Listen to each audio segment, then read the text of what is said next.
Alam, and I did my integrated masters in applied physics from IIT Roorkee, and I have been associated with the family of askIITians for the past 4 years.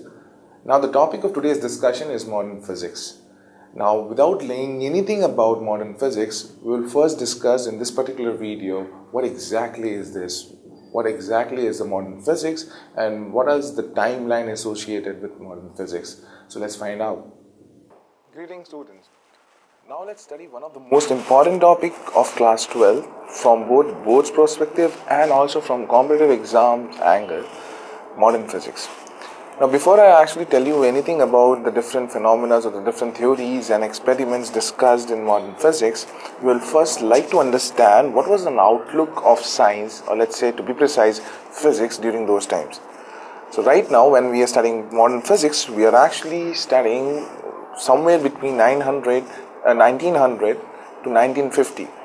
Developments in physics in those 50 years. There was a huge, let's say a quantum jump or a big jump in the development of physics. Let's say the onset of 20th century to the mid 20th century, there was a huge jump if you compare those two landmarks. So what are the different events which took place? What were the accidents, or what were the intellectual people around those times were thinking about the nature around us? We'll study about those kind of ideas and theories in the chapter of modern physics. So first up, before going on, we should discuss what are the different topics which are to be discussed in modern physics. So first up is introduction. I'll tell you about the different things, what are the questions which were prevalent around those times. We'll discuss that in introduction and how they end up finding their answer. So we'll lay a foundation stone for the whole chapter in the introduction.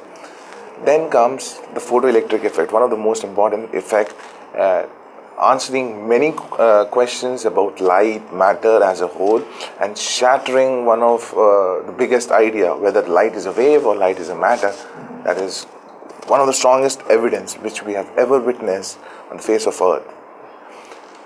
De Broglie's idea. What was De Broglie's take on photoelectric effect? Basically, what happened is there was a quarrel between few people, a sect of people vouching for light as a wave.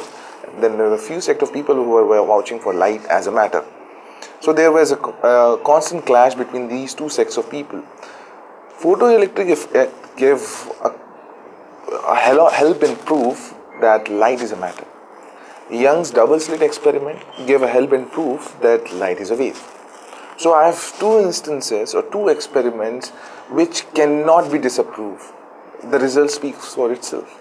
So what exactly is a light? So De Broglie actually came up with his version. Now Davison-German experiment, again Davison-German experiment is an extension of De Broglie's idea. That is, these two fellas, they actually end up testing De Broglie's idea.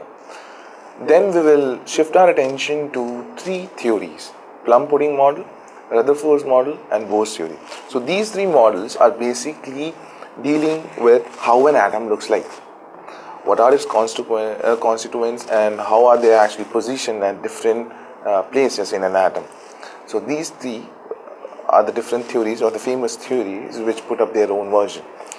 Then we come across one of the most useful form of light which you use in day-to-day life, that is X-rays. We'll discuss about that and why specifically I am discussing X-rays, not gamma rays or cosmic rays or UV rays. That will be discussed while we are discussing the topic of X-rays. Then we will wrap up with, or the discussion of different theories, we will wrap up with nuclear physics, how we sort of studied.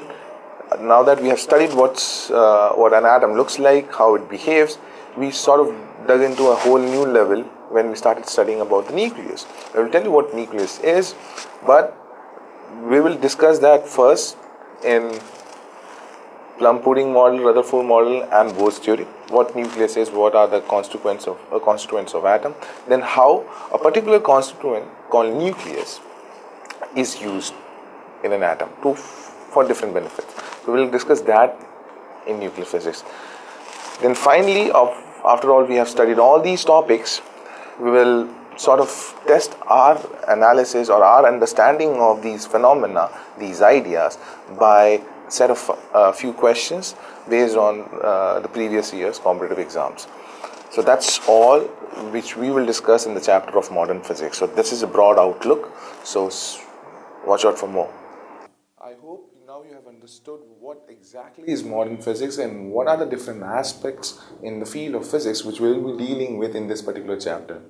Now, without stating the obvious and also the exciting and tremendous experiments in the field of physics which were conducted in those eras, we'll now try to find out exactly what were the key theories, the ideas predicted based on these theories.